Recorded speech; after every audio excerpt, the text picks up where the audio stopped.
Okay, welcome to the NCAA second round press conference with Lynchburg College. We have head coach Dr. Todd Olson, along with the goal scorers from tonight's match, Caitlin Mertens and Rachel Cook. Coach, obviously, just give you a chance to open up with some comments about tonight's game. Yeah, I said last night I thought it was going to be a really absolutely terrific college soccer game, and I think it met everything that I thought. It was just a great game. Hats off to Christopher Newport. That's a really, really good soccer team. We had to fight from the first whistle to the end, at the end of the game, and they were just fantastic. So we were just really proud to be able to play on the same field with them, and we thought we, eked out that win. So it was a really good soccer game, but a great college soccer game. That's how we like it to be. I was torn between whether to ask a defender in here or the goal scorers, but obviously scoring 2 goals on Christopher Newport defense that was so good this year. Can you talk about that? Yeah, all year we've been struggling with finishing a little bit, and today, we knew we weren't going to get a lot of chances, and we knew that when we got them, we needed to sort of be clinical. And both those goals were just fantastic. Those were clinical goals. That Caitlin's left-footed shot, side panel, that's just a fantastic soccer goal.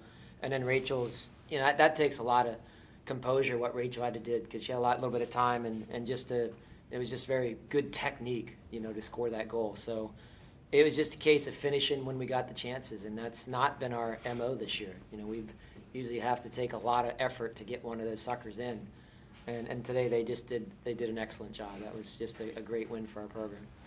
Coach just did it, but I'd like you to each to go through your goals as well, Caitlin. It looked like maybe something opened up just at the top of the box for you, and then Rachel, obviously I want to know about the game winner and how that feels for you to win an NCAA tournament game, send you to the round of 16. So Caitlin, why don't you start?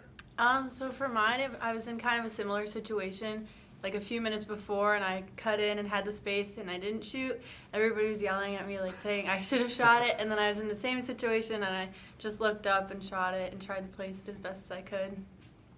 And then my goal, I think, is off a free kick, and they cleared it and it popped out right to me, and I one-timed it and it went in. I tried to take a one-time shot earlier and that just completely missed, and I tried it again and it went in. So you guys have played against some good defenses. Christopher Newport had only given up 10 goals coming into tonight. Can you talk about what it was like playing against that defense as attacking players? Well, we had to get really creative up top, and we just had to be relentless with our passing and movement off the ball and all of that.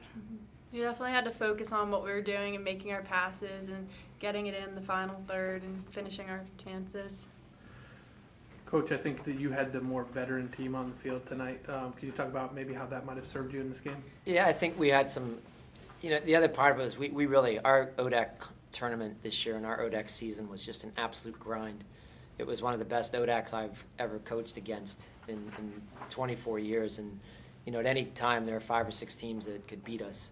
And I think that day in and day out, playing at that level, getting that pressure, being in those kind of big games, it just built some confidence. Because each one of those games, sometimes we're behind, sometimes we eke out a goal, and we just found a way to win. And I think there's a lot to be said for finding ways to win. And that's a veteran team. That's a team that, this team doesn't think they can lose. And that's an advantage when you go on a field, even sometimes when you're playing a better team. And I thought we did a good job today. Yeah, and just jumping off of that, you've played now 5 straight 1-goal games, and most of them in postseason. Girls, you're going to be playing the number 1 team in the country next week. Can you talk about how that might prepare you going into those games? Well, Coach always, again, talks about our heart, and then, just having these close games earlier on in the season have tested us, and, we've been successful with some of them, and then not successful with others, and we just learn from those, and then keep improving on our game, and we can ready to take on anyone anywhere. So that's all I have. Congratulations on your win, and good luck next weekend. Thank you. Thank you.